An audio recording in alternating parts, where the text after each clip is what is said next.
Brock और venom symbiote Mexico के एक बार में नशे में धुत हैं। अभी भी अपने हालिया कारनेज से हुए संघर्ष के बाद भाग रहे हैं। पैट्रिक मुलिगन की हत्या अंतर्राष्ट्रीय सुर्खियों में है और एडी को मुख्य संदिग्ध के रूप में नामित किया गया है, जिससे वह न्यूयॉर्क सिटी जाने और अपना नाम साफ करने का प्रयास करता है। अज्ञात रूप से एक प्राणी जिसे जेनोफेज कहा जाता है, एडी और वेनम का पीछा करना शुरू कर देता है।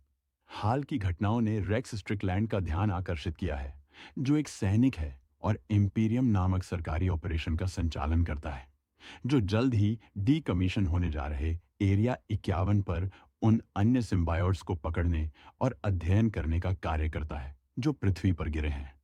मुलिगन, जो कार्नेज से हुए हमले में मृत मान लिया गया था, जीवित पाता है और एक अन्य सिम्बायोट द्वारा छोड़ दिए जाने के बाद उसे पकड़ लिया जाता है। वह कई बंदी सिम्बायोट्स में से एक से बंधता है और इम्पीरियम द्वारा यह जानने के लिए पूछताछ की जाती है कि सिम्बायोट्स का पृथ्वी पर क्या उद्देश्य है, इससे पहले कि स्ट्रिकलैंड को वेनम को पकड़ने का आदेश दिया जाता है।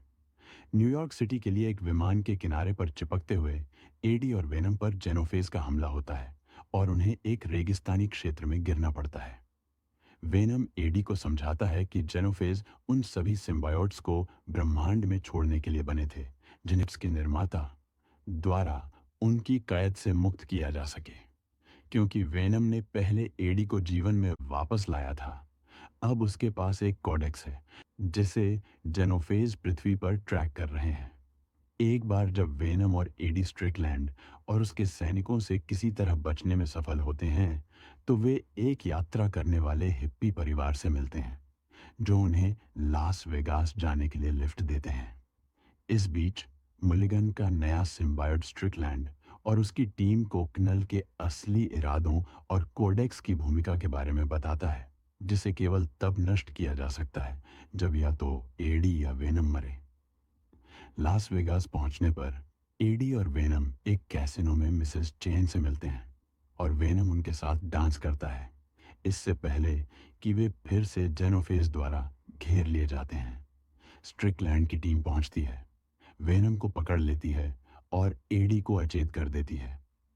एरिया 51 में एडी का पूछताछ की जाती है, लेकिन वेनम किसी तरह अपनी बंदीगिरी से बचकर निकलने में सफल होता है और इस दौरान जेनोफेज फिर से कोडेक्स को ट्रैक करता है और बेस पर हमला कर देता है।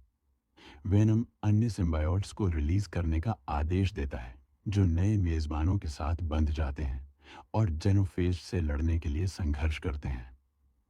एडी, स्ट्रिकलैंड और प्रमुख शोधकर्ता टेडी पेन, मार्टिन और उनके परिवार से मिलते हैं, जिन्होंने भी एरिया 51 में घुसपैठ की है ताकि वे एलियंस के बारे में जानकारी प्राप्त कर सकें।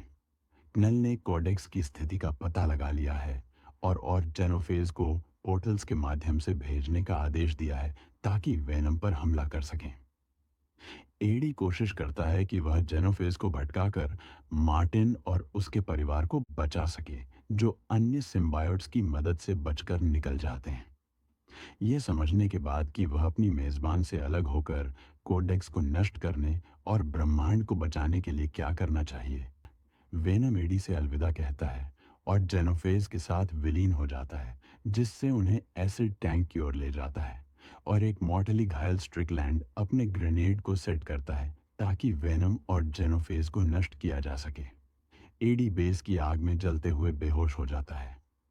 एडी बाद में एक अस्पताल में उठता है और उसे एक सरकारी अधिकारी द्वारा सूचित किया जाता है कि एरिया 51 में वेनम के साथ उसकी नायकता के कारण उसका समग्र आपराधिक रिकॉर्ड हटा दिया गया है, लेकिन वह इसे किसी को नहीं बता सकता।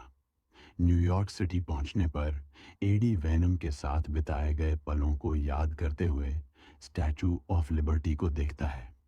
एक मिड क्रेडिट सीन में नल ये घोषणा करता है कि ब्रह्मांड अब उसके लिए सुरक्षित नहीं है।